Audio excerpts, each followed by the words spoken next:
This is truly the scariest, most horrible thing that has ever happened to me. I've never been so petrified in my life. To this day, I still don't know who this man was, what he was trying to do, or if he is still where I saw him. I'm sorry for how long the geographical description is. I just want everyone to understand how secluded I was when this happened, and how badly it could have ended if it wasn't for my parents. I was back home for the summer for the first time in a year after starting uni. Our home was, and still is, just outside of a small town with forests all around. There was also a small man-made lake, which was diverged from a river that ran for miles through the forest and ramified into a few streams east of the lake. Near my home, there was a small grassy path that led to the river following a stream. It was a long walk, but one I used to go on often as a child. I knew the forest there well. I knew where I could cut through dense trees to meet the stream. The walk I would go on always led me off the path, which turned northwest slowly, so away from the stream, and then took a sharp turn to the west after a few miles walk, at which point the stream was hidden quite deep into the forest. I'd continue to walk north and follow the stream through the forest to get to the river, then follow the river west to get to the lake. It's easy to get lost in this forest because the terrain isn't just a slope down to the water. It goes up and down, and you end up completely surrounded by trees. I'd spent many days wandering around there alone or with my dad over the span of 18 years. Never saw anybody else in the forest. I went there twice that summer, both times alone. The first time I left in the morning, I walked along the path away from the stream to the sharp bend, then cut back into the forest. I reached the stream after an hour or so. As I was running my hands in the water, I heard a bell from far away, coming from the north. Something was making a bell ring fervently and periodically, which I found strange. I listened well, wondering if it was a lost hunting dog, and started moving towards the sound.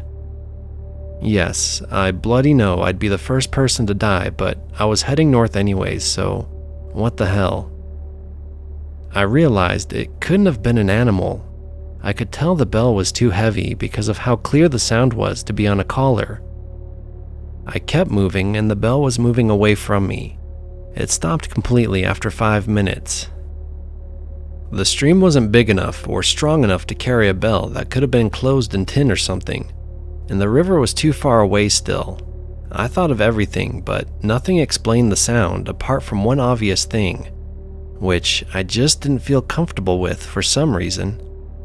I knew it had to have been a person. I stopped thinking about it and just walked on normally. Until I found a badger, a bloomin' dead one, carefully decapitated. It had obviously been done with a knife. It was fairly fresh, the body was still limp, and there wasn't too much smell coming from it. The wound was full of maggots, but I knew that happened soon after exposure. The sound of the bell had been following the stream, and so had I. So the badger was put there, maybe killed there, at least decapitated while I was walking that way, I suppose. Don't really know. Nothing else happened that day. 1 week later, I went back for the second time that summer and the last time ever. I left home at around 6 p.m. I made it to the stream, then walked to the river in an hour. Then decided to go back the way I came because it was getting late and it was raining quite heavily. The sun set around 9 p.m. I was walking as fast as I could. The sound of the rain in the trees was surreal and loud. I was somewhat trotting with my head down for a while through the clearest and most open part of the forest, when I bumped into something heavy. The smell was sickly. It was the decomposing body of the badger, with his head strung to his front paws. That area looked a bit like a ham because of the way it was tied, just swinging from a tree, like an almost literal load of bullocks. It was this putrid bag of stench, wet and dripping green liquid. I started gagging. I had some sort of mucus-textured fluid in my hair. It was repulsive. At first, I just stared at it, slightly gobsmacked. Then I started fidgeting violently because I felt like I was drenched in its juices. I was soaking from the rain. My senses became confused. It felt like a bucket of ice-cold water had been thrown over me when I realized that I walked the same way to get to the river, so someone had strung up the body after I'd passed it on the way there. Someone knew I'd see it. So was someone watching me and running around the forest? Were the faint sounds of branches breaking around me not animals? I looked around and started jogging. I was half running, half walking away from the stream back towards the path for a while when I heard the bell again. I proceeded to call my dad while running. I told him to meet me on the path where it sharply turns west. It was the closest part of the path to me, to go as fast as he could, and that someone was in the forest. I can't explain the feeling I had. It was like I had just shit out my intestines and stomach. I literally felt the hairs on my neck raised despite being soaked. It was dark. I jogged as fast as I could. I was panicking because the path was still a bit far away, just too far to feel safe. It was still raining. Every single sound was muffled. I felt like everything was further away than ever before. The bell went on for way longer than the last time, on and off. I felt like it was surrounding me at one point. The fear, combined with my compromised hearing and the fact that I couldn't flip and breathe properly, was making me slightly lose my sense of direction. I was automatically heading southwest, but I wasn't really sure what I was even doing. I was breathing like a goddamn horse, coughing up my lungs, kind of crying out loud like a toddler does, tripping over leaves and twigs like an idiot. I stayed on the phone with my mom, who was on her way with my dad. I kept hearing sounds, but I wasn't sure where they were. My mom was screaming on the phone at the same time that they were on the path, that I needed to run, that my dad had gotten out and was heading east from the path bend. I was terrified, so I went into survival mode. I was doing the half-running, half-speed-walk thing again because I was out of breath. Then I heard branches break, clear footsteps for the first time from down in the forest, and the bell ringing louder. I didn't want to, but I looked over my shoulder, and that's when I saw what was in the forest with me. A tall figure creeping in my direction at the very end of the clearing, ringing this bell slowly in front of his stomach. I could tell he was staring straight at me.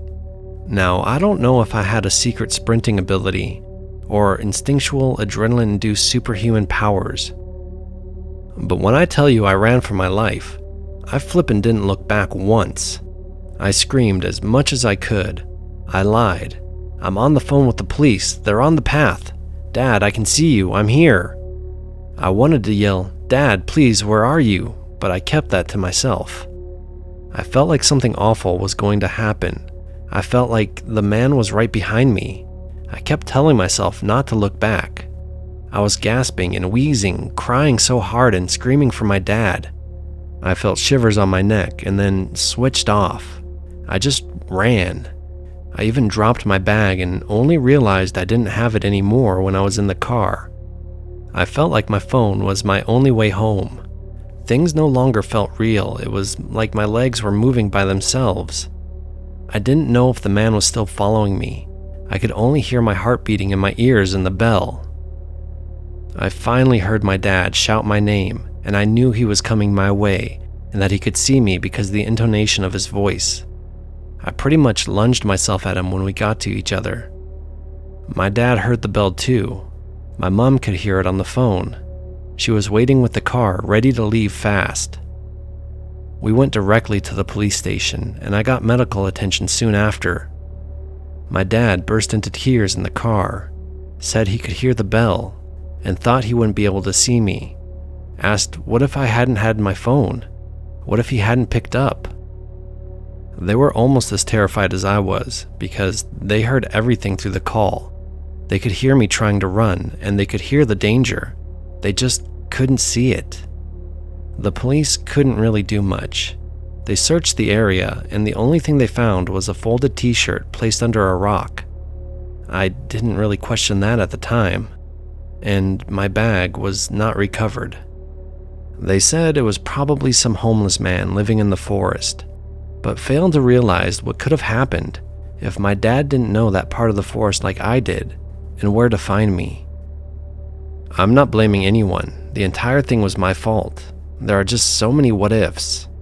I want to believe it was just someone who decided to live in the woods and hunt or something. Maybe they were a bit mentally unstable and they felt angry that I came into their territory. But what if it was more insidious? The way he moved towards me was abnormal. It was perverse because of how slowly he was ringing the bell. It's like he had me trapped. I didn't see any more detail, I just ran. To this day, I can't bloody go anywhere where I'll be alone, and the sound of bells is a real problem. The smell of moss as well. Anyways, my parents and Steve Jobs saved my life, so go hug yours now. And take decapitated badgers and bells as pagan signs that you're unwelcome. This happened to one of my friends. He and two of his buddies decided to go camping one weekend in the Uinta Mountains in Utah. They wanted to go out in the middle of nowhere to really get away from civilization and just chill and fish and stuff like that. All three of them are pretty outdoorsy and experienced with camping and backpacking, so this was no big deal for them. They went to a trailhead in the Uintas, hiked about half a mile up the trail, and then turned off the trail and just hiked for about 4 more miles away from the trail. They had little trail markers so that they wouldn't get lost coming back. They find a spot and there's no sign of anyone around. The ground looks untouched by humans. There was also a brook close by, so they decided to set up camp. All three of them had camping hammocks, so they set those up in the trees, and then just kind of explored around for a bit before they decided to build a fire and eat and stuff like that. Eventually, the evening rolled around, so they built a fire and made tinfoil dinners and were just shooting the shit. When they decided to go to bed, the guy who told me this said he remembered laying in his sleeping bag in his hammock, thinking that even though there was the sound of water in the brook close by, and every now and then there'd be like insect noises or whatever, the woods were so quiet. Like, being out of civilization made him realize how rarely we as humans experience real silence, since we all fill our days with so many noises and distractions. He said it felt eerie. He could feel himself starting to doze off, when the worst thing in the world happened to him. He had to pee when already comfy and warm. He figured he'd rip the band-aid off and go pee before he fell asleep for the night.